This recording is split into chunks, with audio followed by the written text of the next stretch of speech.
Hello and welcome to Mike's Garage. If you've already subscribed to our channel, thank you very much. And if you haven't, please do. And when you do, by all means, please tap on the little notification bell so you'll be notified every time we put up a new video. I'd like to thank you for all that stuff. It's all good. You know, I promised we'd get back on the flathead as soon as we could, and in the meantime, I was going to tack everything else in the garage that needed doing. So far, we got Linda's little Sportster back on the road, which is very cool.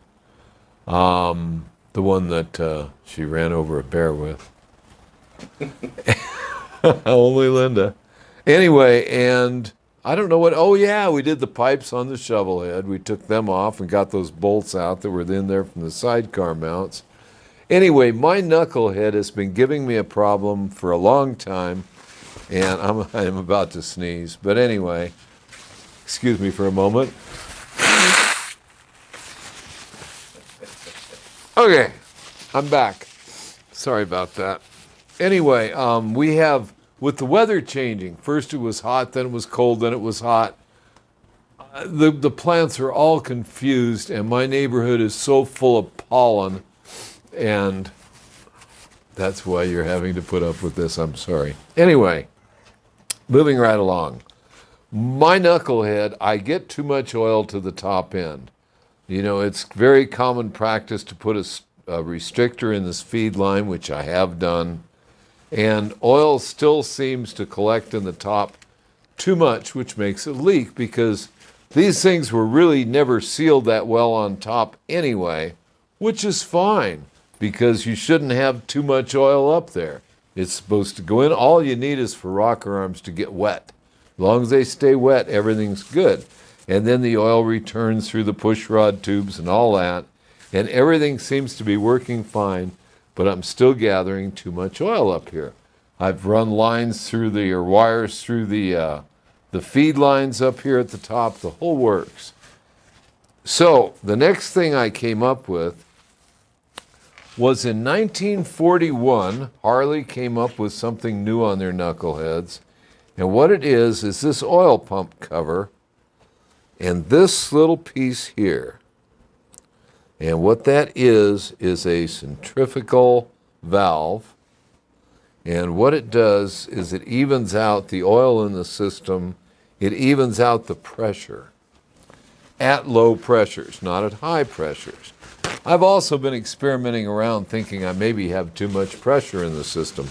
Long about 1941, and this is from the 40s, long about 1941, they added this piece, and they also went to 30 pounds of oil pressure running down the road. That's a lot of pressure in a Harley. I'm usually pretty happy with just about anything that says oil is moving through and everything's getting wet. That's really all you want, is circulation. So I took this apart and I cleaned it and I went through all my stuff, and this is the best one I had in the bunch. And as it spins, this goes out and it closes a valve in here, and it should even things out a bit and hopefully lessen the pressure. At the same time, I will take the pressure down a bit. So what I'm going to do tonight is I'm just going to reassemble this thing.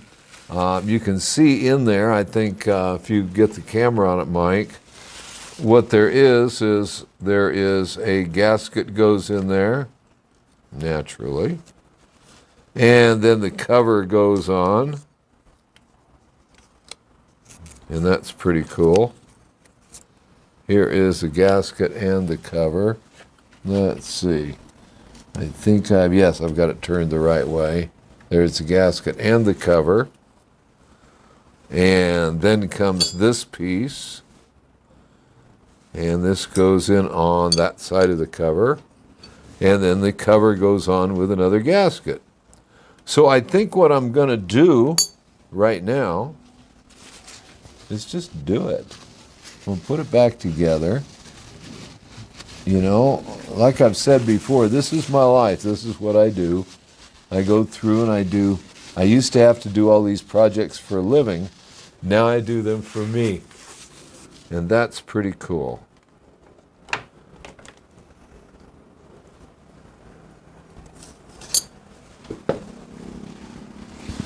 Now, see, I want to figure out how this goes in. It goes in like that.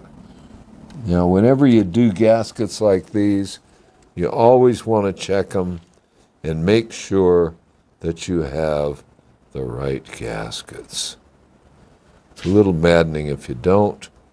You block off one of these holes, and you could just kind of, you could ruin everything. That sounds good. You could ruin everything.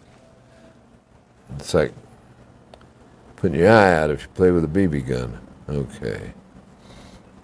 Okay. That's way more white lithium than I need. But I'm going to put that there gasket on there.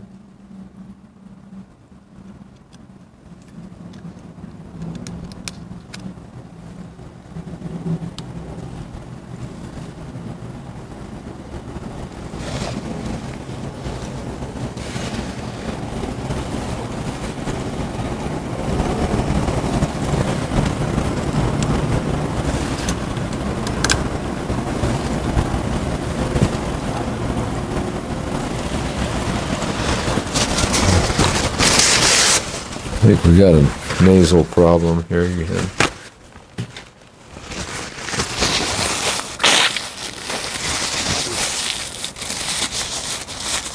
Okay, now I'm going to have to get in front of the camera to get that in there, I know.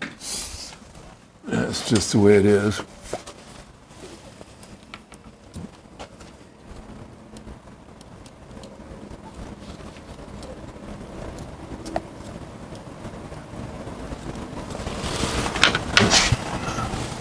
We'll pull this one out a bit, and this one out a bit.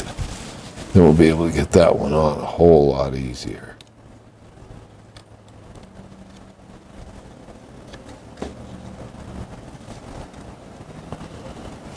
There it goes.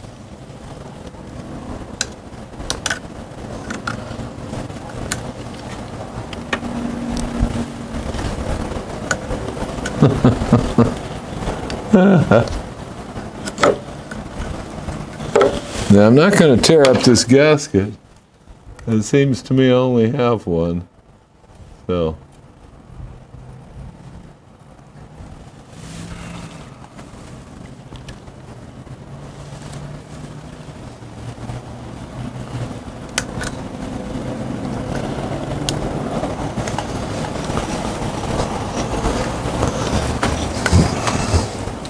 Now, I don't know how long they actually used.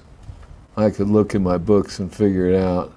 That bypass centrifugal valve that we're putting back in here.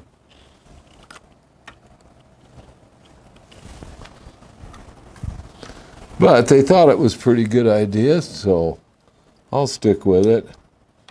I've seen an awful lot of knuckleheads that didn't have them. A lot of people using later oil pumps. And, you know, you start playing oil pump games, you can get yourself in lots of trouble.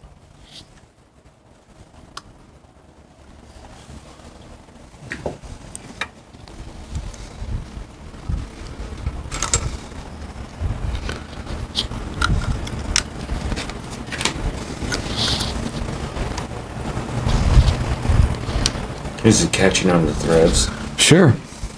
That's all there is there.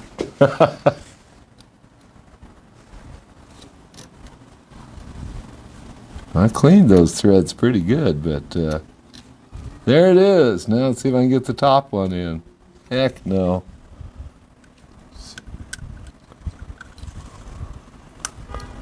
Heck no.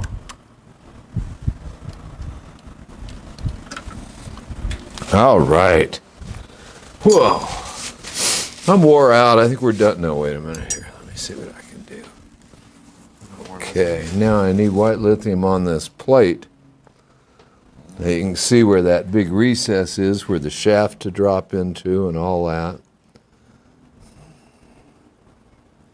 So we'll just white lithium it up. This will probably attract a lot of attention from people who say, well, I use blue Hylamar and I don't use any gasket sealant, or I use any kind of this is what I like to use, is white lithium, and it really, really works. Okay, there is that spacer plate.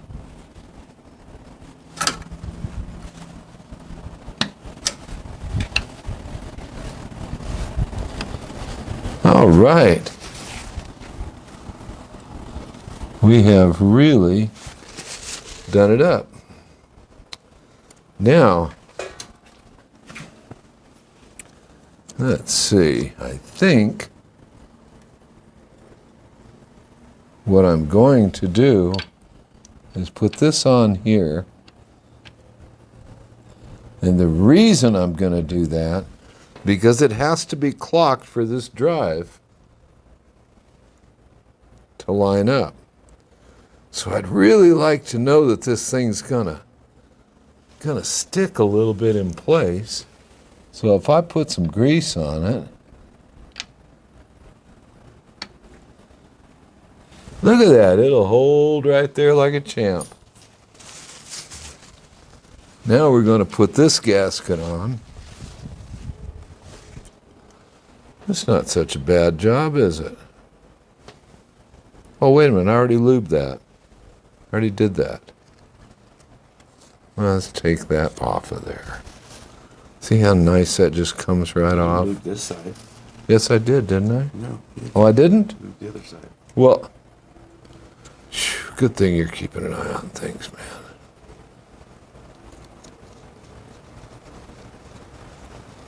So what I'm going to do is lube this up.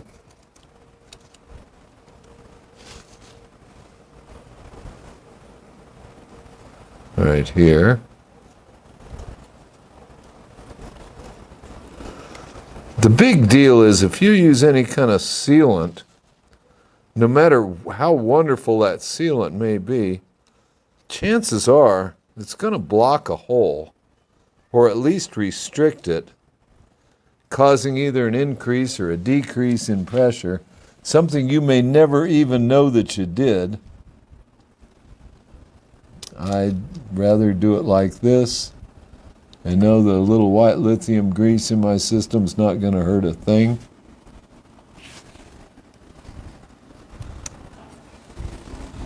And look how well that gasket went into place.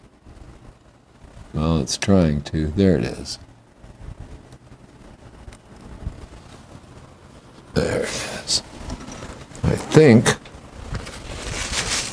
I'll take this pick and I'll get down in there like that, where I can surround that stud.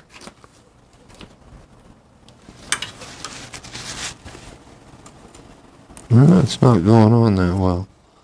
Let's pull it back here. And get it down there and right there. And it's on all the way now.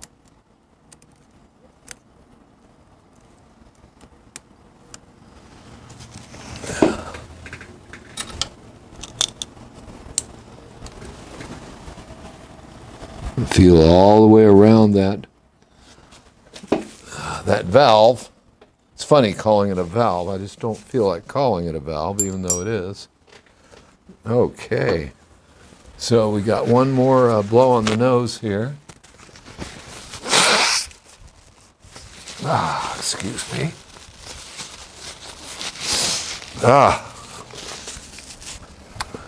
And we'll take this cover, which obviously I've cleaned it within an inch of its life. And I'll get me some white lithium on it. It's about time to buy some more white lithium. Let's hope I can find some.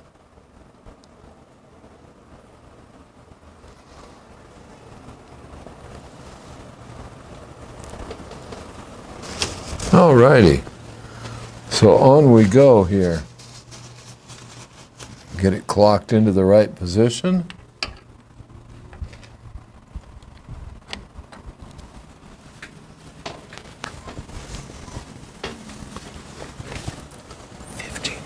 And there it is.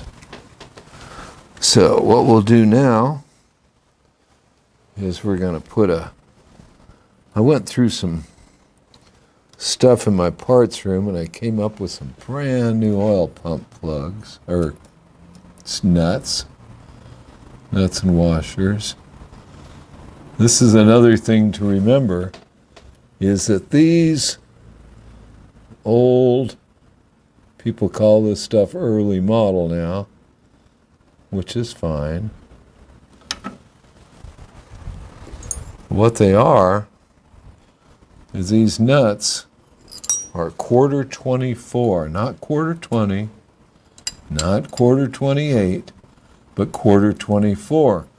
I'll be very careful that you don't mix things like that up. Okay, let's see. This one goes in here.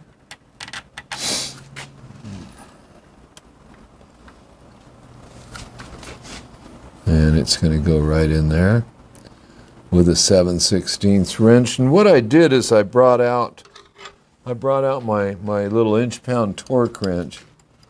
Now, back in the day when this thing was built, they didn't really publish torque specs on doing these things. So when you're doing an oil pump, if you don't feel comfortable just doing it by hand and saying, ooh, this feels nice, you can take a torque wrench. And the reason I like to use a torque wrench is I want all these things to be even. Not so much that I'm afraid I'm going to over-tighten them or under-tighten them. It's more a matter of getting them all nice and even. You've got a nice, perfectly machined flat surface. You know, by doing it with white lithium, it's going to be pretty well sealed. I'm pretty happy with it. But what I will do is I will go over it with a torque wrench, and what I'll do is probably, depending on how it feels, I'll put it down to 60 or 65 inch-pounds. Which now 60 inch-pounds would be 5 foot-pounds. That doesn't mean get out your great big torque wrench and start torquing to 5 pounds, because that big torque wrench won't even register 5 pounds properly. So 60, 65 inch-pounds should be fine. Okay, now I need this one here. Has to go right here. And they do that because you can get a wrench on it that way. And this one here, I believe, goes down below. And we'll put that in there right about now. It fell in the drink. Okay. I think I have another one right here. I can get that one out later. I can get another one right off of here. Okay, I think we've pretty well got it, pretty well done here. And I think I'm going to back off on the pressure, which is in here. I can actually lower the pressure. And it's a by guess or by golly thing. It's not a... If you really get particular and want to check pressure, take a pressure reading, you can go where the original sending unit was for the idiot light.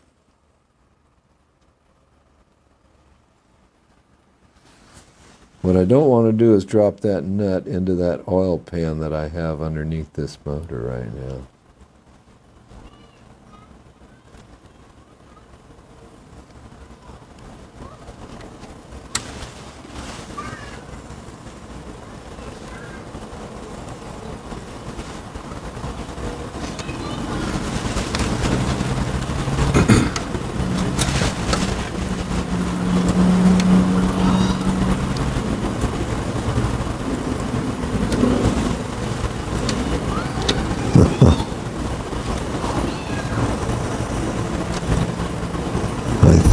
I got it.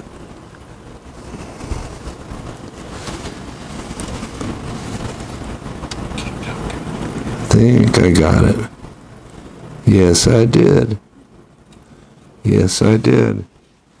It's on there. Okay, so what I'm going to do is torque those. And I have a fitting which goes right here with Teflon tape. What I was talking about with pressure, there's very few times that you really need a pressure reading. Again, you're better off if you don't really have any pressure. All you have is circulation. And what you can do if you really doubt it and you have a good, like a handheld oil pressure gauge. I actually paid $100 for one time so I could start checking motors with it and learn some of the things that I learned about oil pressure. These things don't need much pressure, but right there is where the sending unit originally went in to control the indicator light on the dash as to whether or not you had oil circulation. And I can actually hook up a gauge right there. But this chopper here does not have an indicator light or a speedometer or a volt gauge or any of those things. There's no law that says you need a speedometer in California. Sorry about that. Anyway, they say you can't turn it back. There is a law against that. So believe me, I will never be turning the speedometer back on this thing. So I think what I would like to do is finish this thing up by myself. All I need to do is get out my little inch-pound torque wrench and carefully get in there and get that all straightened out.